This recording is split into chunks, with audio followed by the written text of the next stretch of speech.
What is up YouTube, and welcome to this Wandavision episode 9 preview and theories video.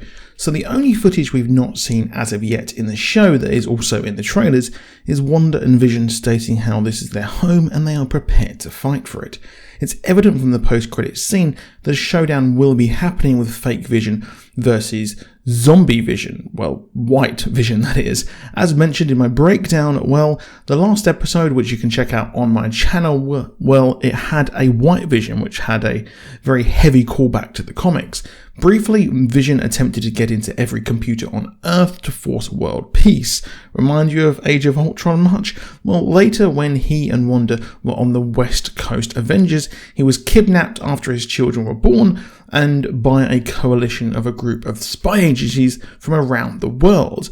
They dismantled him and, well, he was put back together later on, but they did this so that the secrets that Vision found were, well, secret forever. This led him to be put back together, but he had no emotion, as originally he had his brain patterns from Simon Williams, the Wonder Man, and not the Mind Stone. However, the parallels are similar, as we see the white Vision in the show sans Mind Stone. However, he was powered by Wanda's Hex radiation. Personally, I found it weird that she had some Hex energy over his head when she was at Sword HQ, but the drone covered in it powered Vision. I imagine that it's very different if it comes from like the Hex bubble thing, and this will lead to a Spider-Man looking at Spider-Man moment, but with Vision.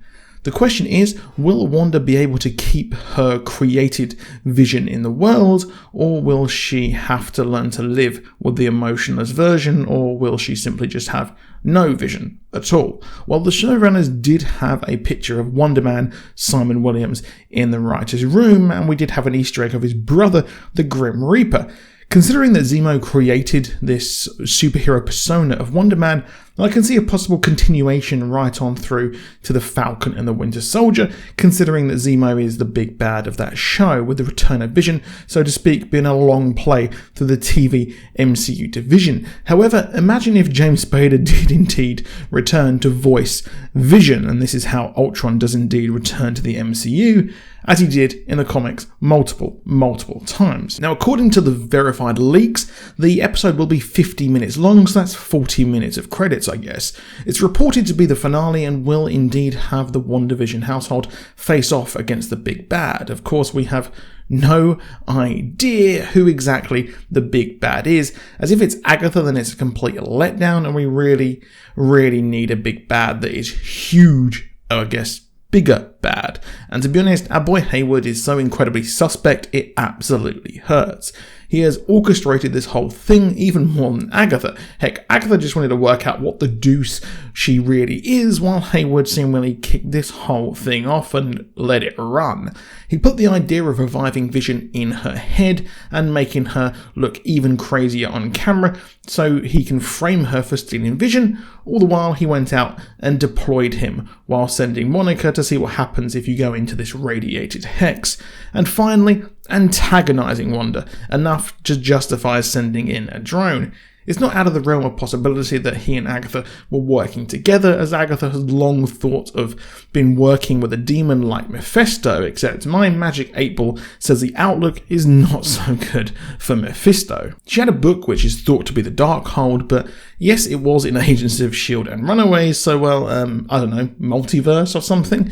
I mean, Agents of S.H.I.E.L.D. by the end was so sadly disconnected from the main MCU, despite I had a video saying that, well, it was quite clearly in the MCU, and they used the quantum realm, so I'm guessing that they did have a sort of multiverse thing when they messed with time travel, just like Cap did. Well, the creator of the Darkhold, Chthon, Chthon, has a history with Wanda and even chaos magic, as he was sealed away into Wundagore Mountain, Wanda's birthplace, and gave her the chaos magic mentioned by Agatha at the end of the episode. The demon has a history of possessing people too, having possessed Quicksilver and various other characters throughout his history in the Marvel Comics universe. It would also make sense that the demons are working with Agatha to discover Wanda's true nature and use the chaos magic to bring himself back fully, by forcing Wanda to find out who she really is, and then he can unlock the chaos magic and her true nature as a Scarlet Witch. Heck, her mother in the comics was the Scarlet Witch before her, albeit things are a bit hazy in the MCU with her origin right now, and they're kind of merging things together, which I kind of like. I'd like if all those years ago it was the sorcerers and masters of the mystic arts who sealed Chthon away, leading to a Doctor Strange intervention. I mean, the sorcerers' supreme dates back tens of thousands of years. It was right back with the Savage Avengers, and if you want to check that out, I personally was not a fan. But Doctor Strange coming in would be superb, and we could see a House of M style thing where it combines Professor X going into her mind, and when Doctor Strange tried to help her in the later issues, as he tries to get her to bring down the Hex before realising who is behind all of this, which would be a sight to behold. The post-credit scene would then be Loki as an agent of the TVA, considering how Wanda is a Nexus being, a fixed point in time and supremely powerful enough to exist across the multiverse at once. That was shown in the Nexus advert, and the TVA track these things. Let's not forget that Kang the Conqueror / Immortus is probably going to be involved in setting up the TVA in the MCU, or at least rumoured to be, and he was the one who sent Agatha back in time, so it's safe to say, as Feige said, or used to say, that it is indeed all connected. So let me know what you think in the comments down below. What are you looking forward to next? I know that we do have as well the whole thing with Monica Rambeau.